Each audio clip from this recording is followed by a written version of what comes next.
नमस्कार, जय हिंद साथियों। और कैसे हैं आप सभी लोग। आज मैं सबसे पहले आप सभी लोगों के सामने एक बात रखना चाहता हूं और आप लोगों को बता देना चाहता हूं कि आज हम लोगों के YouTube में ही 500 से ऊपर सब्सक्राइबर हो गए हैं और हम ये भी कह सकते हैं कि आज हमारा जो परिवार है वो पूरा 500 लोगों से ऊपर का हो चुका है। और ये सब मतलब ऐसा नहीं है कि मेरा चैनल है या मान लो मैं ही इसका कोई ओनर हूँ, ऐसा बिल्कुल भी नहीं है। ये सब जो कुछ भी हो पाया है इस सब का श्रेय सिर्फ़ और सिर्फ आप लोगों को ही जाता है। अगर आप लोगों ने शायद इतना साथ ना दिया होता तो मैं शायद ये सब नहीं कर पाता। आप लोगों के साथ के बिना ये सब संभव नहीं था, लेकिन आप लोगों ने साथ दिया तो मुझे एक अच्छा मनोबल मिला जिससे मैं ये सब कर पा रहा हूँ। आप देख रहे होंगे। और तो मैं इसीलिए आप सभी को, जो हमारे 500 से ऊपर सब्सक्राइबर हो गए हैं, इसीलिए मैं आप सबको बहुत बहुत बधाई देता हूं। और इसी तरीके से आप मेरा साथ देते रहें ताकि मैं आपको बहुत अच्छे से अच्छा और भी आगे पढ़ाऊं। और अगर आपका यूं ही साथ मिलता भी रहेगा तो आप ये मान के चलिए कि आपका एक एक मिनट जो मुझे दिया गया है वो आपके एग्ज़ाम में हमेशा काम आएगा। आप जब एग्ज़ाम में बैठेंगे तब आपको कभी भी ये नहीं लगेगा कि आपने मोबाइल पर सिर्फ समय ख़राब किया, कभी ऐसा नहीं होगा। और अब आगे की बात करते हैं हम लोग। आगे की बात यह है कि मैंने आपको 2 वीडियो पढ़ा दिए हैं और 2 वीडियो में मैंने आपको बिल्कुल बेसिक से ऊपर का जो थोड़ा सा लॉजिक होता है वो भी समझाया है। और आज से हम लोग बिल्कुल बेसिक से जो थोड़े बहुत सवाल होते हैं जो एग्ज़ाम में सीधे पूछे जाते हैं, भले ही ऐसा नहीं है कि एग्ज़ाम में सिर्फ कठिन सवाल ही आते हैं, बेसिक भी आते हैं। तो हम लोग सबसे पहले बेसिक पढ़ेंगे और बेसिक पढ़ने के बाद फिर हम लोग उससे थोड़ा सा मॉडरेट लेवल के पढ़ेंगे और फिर हाई लेवल के भी पढ़ेंगे। और ऐसा कोई टाइप भी नहीं छोड़ेंगे कि भाई अगर कोई भी टाइप का सवाल है आप सोचो कि मैंने यूट्यूब पे पढ़ लिया, अब क्वेश्चन नहीं बन रहे हैं बुक में, तो ऐसा भी नहीं है। मैं अपनी पूरी कोशिश करूंगा कि आप लोगों के जो एग्ज़ाम में सवाल आते हैं और जो आपकी बुक्स में दिए गए हैं, ताकि आप प्रैक्टिस भी करें तो आपसे सवाल बने। ठीक है, तो हम लोग आगे बात को बढ़ाते हैं। और आप पहला सवाल आपकी स्क्रीन पर ये रहा, आप सॉल्व करने का प्रयास करें। बाकी बोर्ड पे मैं बता देता हूं आपको सवाल सॉल्व करके। ठीक है, चलिए आप भी देखिए स्क्रीन पर जो सवाल है मैं पढ़ देता हूं। सवाल है x y से 5 गुना लंबा है। x जो है y से 5 गुना लंबा है, तो पूछ रहा है कि y x से कितने प्रतिशत कम है। CGL प्री 2016 में ऐसा लिखा हुआ है, लेकिन मैं आपको बता दूं ये सवाल SSC CGL में तो आया ही है। और एक बात बता दूं कि जो प्री में 2016 में आया तो ऐसा नहीं कि व्यापम में नहीं आता, ये बेसिक सवाल है। आप ऐसा मत सोचना कि सर SSC के सवाल करा रहे हैं, ये बेसिक सवाल है, ये पेपर में आपके आता है और आ सकता है अभी भी। तो इस सवाल को मैं सॉल्व कराता हूँ बोर्ड पे, आप देखेंगे। सॉरी, मार्कर गिर गई थी। x y से 5 गुना लंबा है, तो सबसे पहले हम x और y लिख लेंगे। क्या बोल रहा है, x y से 5 गुना लंबा है। तो आप बताइए तुलना किससे कर रहा है, y से कर रहा है कि नहीं कर रहा है। और मैंने कल आपको बताया था जिससे हम तुलना करते हैं उसको ही वास्तविक मानते हैं। तो अगर हमको पता चल जाए कि y जितना है उससे 5 गुना ये है, होगा कि नहीं होगा, क्योंकि x y से 5 गुना है। तो अगर ये 1 होगा तो ये 1 का 5 गुना कितना हो जाएगा, 5। अगर ये 2 होगा तो ये 5 गुना कितना हो जाएगा, 10। अगर ये 5 होगा तो ये 5 गुना कितना हो जाएगा, 25। आप कुछ भी मान लेना, 5 गुना बस इसको मानना, इससे आंसर वही आएगा। चाहे आप 1 मान लो, चाहे 2 मान लो या 3 मान लो, कुछ भी आंसर पर उसका कोई फ़र्क नहीं पड़ेगा। तो मैं इसको 1 मान लेता हूँ, तो 1 ये हो जाएगा और ये कितना हो जाएगा, 5, क्योंकि वो कह रहा है x y से 5 गुना लंबा है। तो पूछ रहा है कि y x से कितने प्रतिशत कम है। तो आप बताइए कि y जो है वो x से कितना कम है। तो आप बोलोगे x तो 5 है और y 1 है, तो आप बोलोगे ये तो 4 कम है। बोलिए होगा कि नहीं होगा। तो ये 4 कम है, किससे बोल रहा है, x से बोल रहा है ना कि y x से कितने प्रतिशत कम है। तो आप बोलोगे 4 कम है, x से बोल रहा है तो x को हम नीचे लिखेंगे, तो 4/5 कम। 4 कम है कितने पर, 5 पर। और प्रतिशत आप देख रहे हो ये अंश बटे हर का रूप हो गया कि नहीं हो गया, लेकिन हमसे आंसर पूछ रहा है कि कितने प्रतिशत कम है।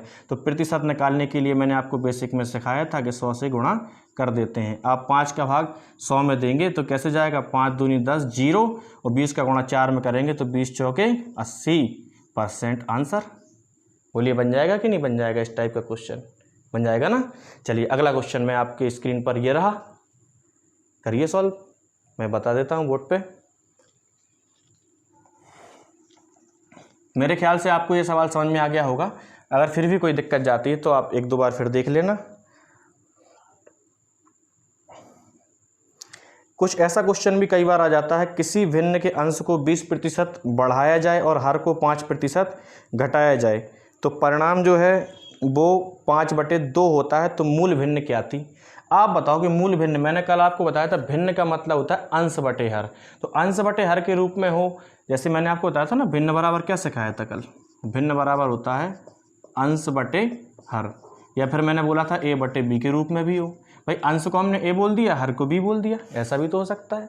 तो आपसे बोल रहा है कि अंश को 20% बढ़ाया जाए, तो अंश कितना है, a है।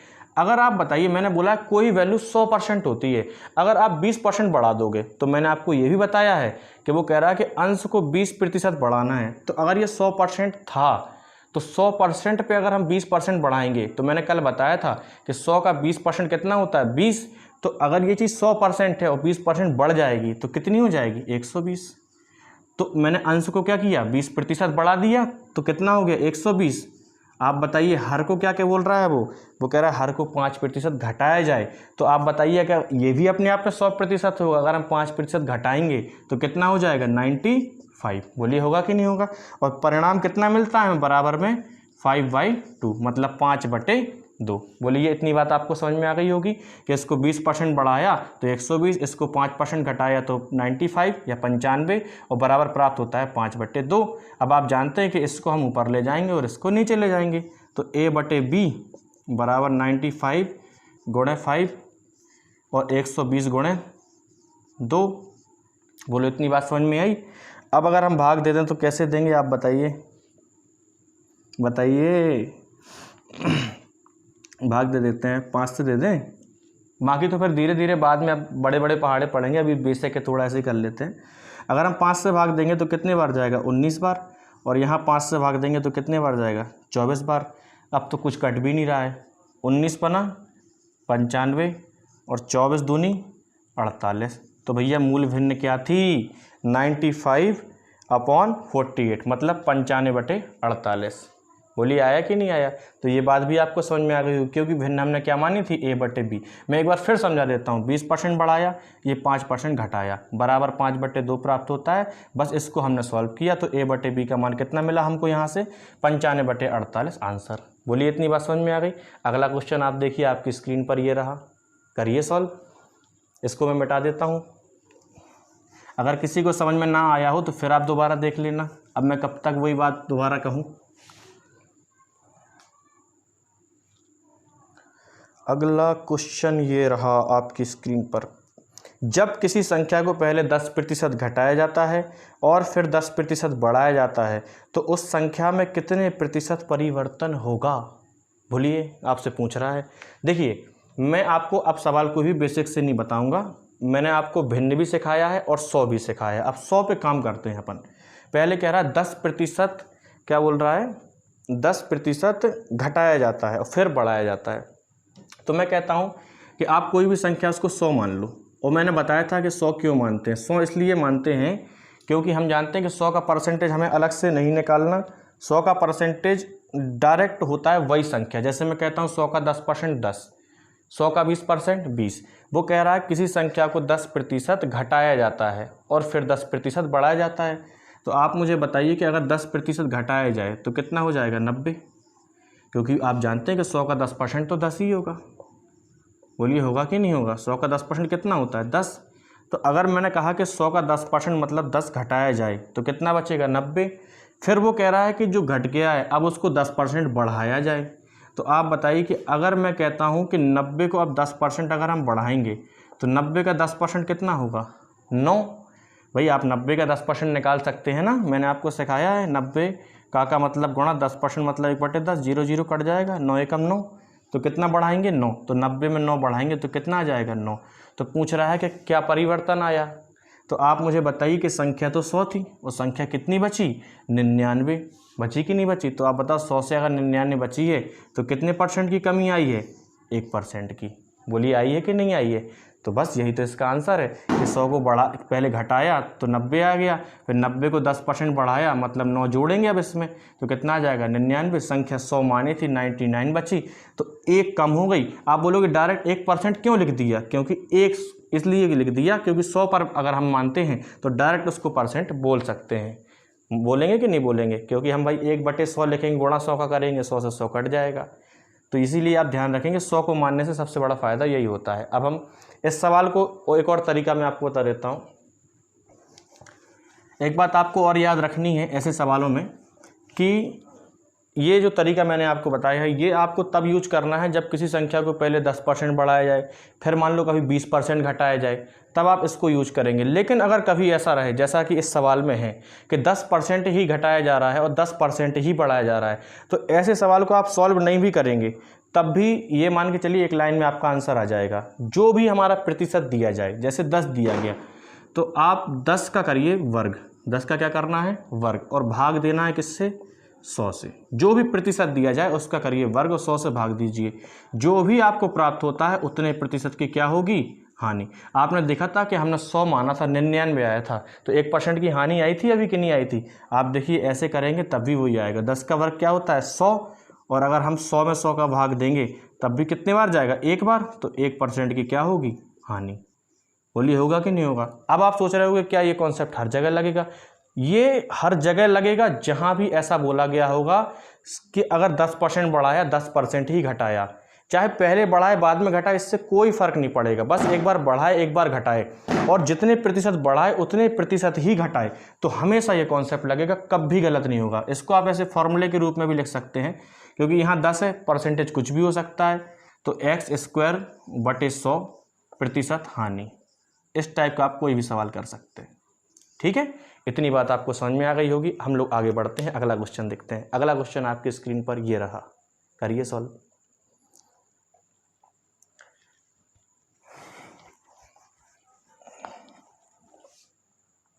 अगला क्वेश्चन भी ठीक वैसा ही है, बस थोड़ा सा अंतर आया है कि एक संख्या को पहले 20% घटाया जाता है और फिर घटी हुई संख्या को 20% बढ़ाया जाता है, तो परिणाम वास्तविक संख्या से 30 कम हो जाता है।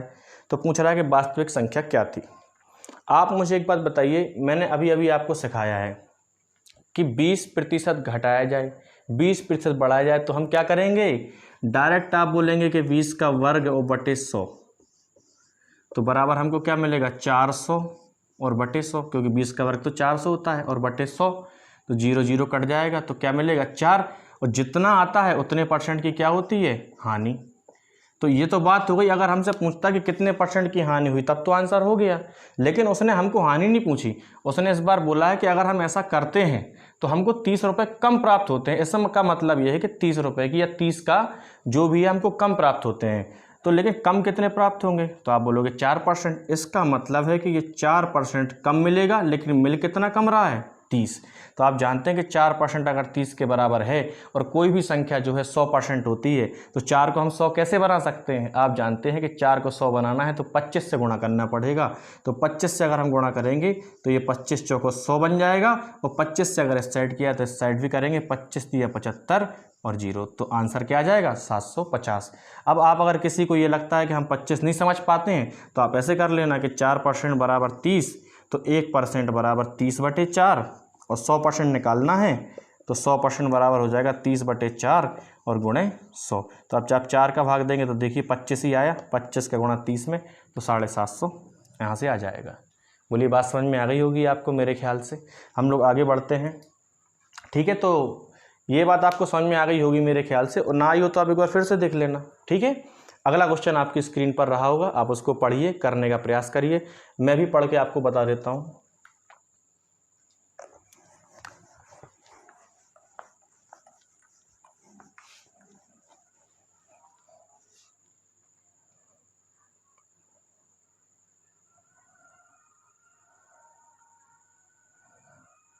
अगला क्वेश्चन है, यदि राम की आय श्याम से 12.5% अधिक है तो श्याम की आय राम से कितने प्रतिशत कम है। ठीक है, यदि राम की आय श्याम से 12.5% अधिक है। ठीक है, तो एक साइड हम लिख लेंगे राम और एक साइड लिख लेंगे श्याम। आप बताइए 12.5% बराबर हमने कल सीखा था, परसों सीखा था, सॉरी, पहले लेक्चर में 12.5% बराबर 1/8 होता है क्या। होता है कि नहीं होता है। राम की आय श्याम से 12.5% अधिक है। तो आप बताइए कि श्याम से 12.5% अधिक है तो वास्तविक किसकी होगी, श्याम की होगी कि नहीं होगी, क्योंकि अधिक जिससे होती है हम उसको ही वास्तविक मानते हैं। क्योंकि अगर इसकी 10 है तो इसकी 11 होगी, भाई इसकी तो ज़्यादा ही होगी ना, क्योंकि इससे ज़्यादा होनी है। आप बताइए तो वास्तविक कितना है, 8। तो श्याम की अगर 8 है तो 8 का 12.5% कितना है, 1। तो 8 का 12.5% मतलब राम की 1 अधिक होगी, क्योंकि वो कह रहा है कि श्याम का 12.5% उससे अधिक है। तो 8 में 1 अगर हम जोड़ेंगे तो राम की कितनी होगी, 9 होगी। और फिर अगली लाइन में हमसे कह रहा है तो बताइए श्याम की आय राम से कितनी कम है। तो आप बताइए कि ये कम कितनी है, तो आप बोलोगे 1 कम है। किससे बोल रहा है, राम से। तो जिससे तुलना करते हैं उसको नीचे लिख देते हैं 1/9। और पूछ रहा है कितने प्रतिशत, तो प्रतिशत के लिए 100 का गुणा, और हम भाग देंगे तो क्या मिलेगा, 11 सही 1/9%। आंसर बोलिए आएगा कि नहीं आएगा। तो आपको बस ये सवालों में कोई दम नहीं है, बिल्कुल बेसिक सवाल कहलाते हैं ये। आप 1-2 बार करेंगे। जैसे उसने मान लो इस सवाल में बोला था इसकी अधिक है तो हमने 1 जोड़ दिया। अगर मान लो हमसे बोल देता कि राम की आय 12.5% श्याम से कम है तो ये 8 होता, तो आप खुद बताइए क्या होता, ये 7 होता कि नहीं होता, होता कि नहीं होता। तो बस यहाँ पे अगर हम 7 कर लेते तो फिर हम करते 1/7 तो फिर गुणा 100 करते। और फिर वहाँ पे क्या पूछता, फिर वहाँ पे जैसे अभी उसने पूछा है कि कितनी कम है तो फिर पूछता कितनी अधिक है।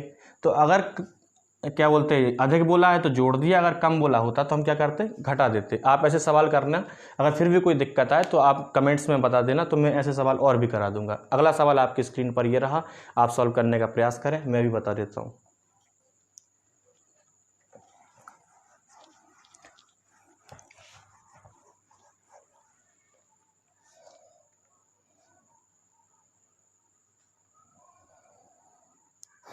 अगला सवाल है कि सी की आय बी से 20% अधिक है, बी की आय ए से 25% अधिक है, तो सी की आय ए से कितने प्रतिशत अधिक है। मतलब ए बी सी 3 लोगों के बीच की बात हो रही है, ए बी और सी, ए बी और सी। वो कह रहा है सी की आय बी से 20% अधिक है, तो 20% लिख लेंगे सबसे पहले 1/5। फिर कह रहा है 25%, तो 25% बराबर होता है 1/4। अब पढ़ते हैं सवाल। सी की आय बी से 20% अधिक है, सी की आय बी से 20% अधिक है, इसका मतलब है 20% बराबर 1/5। तो अधिक किसकी है, सी की। किससे अधिक है, बी से। तो वास्तविक कौन होगा, बी 5 होगा, और ये 20% अधिक है। तो 5 का 20% कितना है, 1। तो 1 अधिक मतलब ये कितनी हो जाएगी, 6। बोली होगी कि नहीं होगी। इसके बाद वो कह रहा है कि बी की आय ए से 25% अधिक है, तो 25% बराबर 1/4 है। बोल रहा है कि ए से अधिक है, तो वास्तविक ए की होगी कि नहीं होगी। तो ए की कितनी हो जाएगी, 4। तो 4 का 25% कितना है, 1। वही है कि नहीं है। तो अधिक है तो 4 ये, तो ये कितना होगा, 5। आपने देखा कि यहाँ भी 5 आ गया, यहाँ भी 5 है। इसका मतलब है कि इसकी 4 है, इसकी 5 है, तो इसकी कितनी होगी, बोलिए 6 होगी कि नहीं। अगर ये इक्वल नहीं आते, बराबर नहीं आते, तो आगे आने वाले कोई सवाल होंगे तो मैं बताऊंगा कि इनको बराबर कैसे बनाते हैं।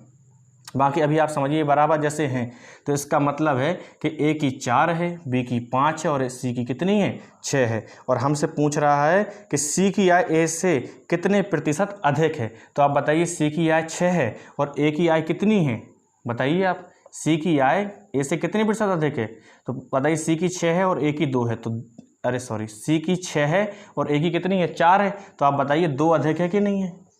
यही तो पूछ रहा है कि सी की ए से कितने प्रतिशत अधिक है, तो 2 अधिक है। ए से बोल रहा है ना, तो 2/4।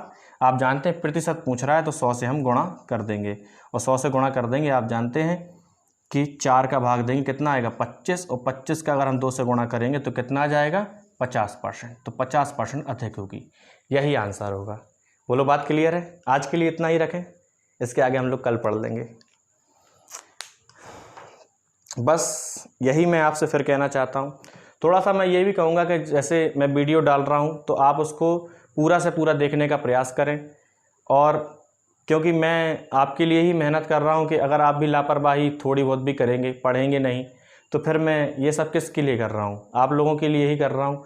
तो आप लोग थोड़ा सा अच्छे से पढ़ाई करें, प्रॉपर नोट्स बनाएं, और सभी लोग पढ़ें, और कमेंट में भी थोड़ा सा मतलब बताते रहें कि आपको समझ में आ रहा है कि नहीं आ रहा है, या कोई दिक्कत जा रही है, या कोई क्वेश्चंस में दिक्कत जाती है, तो कमेंट में बिल्कुल बताएं। बाकी मैं पूरी कोशिश करता हूं कि आपको कोई भी डाउट्स ना आए, क्योंकि मैं जानता हूं कि कैमरे के सामने आप पढ़ रहे हैं तो डाउट्स आते होंगे, लेकिन फिर भी मैं पूरी कोशिश करूँगा कि आपको डाउट्स ना आए।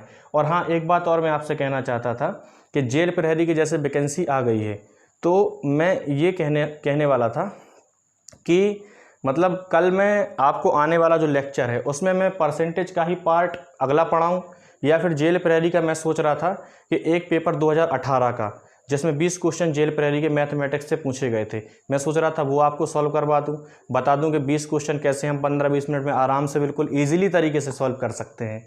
आप कमेंट में मुझे बताएंगे तो मैं निश्चित तौर पर वही करूँगा। ठीक है, बाकी सभी लोग अपना ख्याल रखें और हमेशा खुश रहें। जय हिंद साथियों।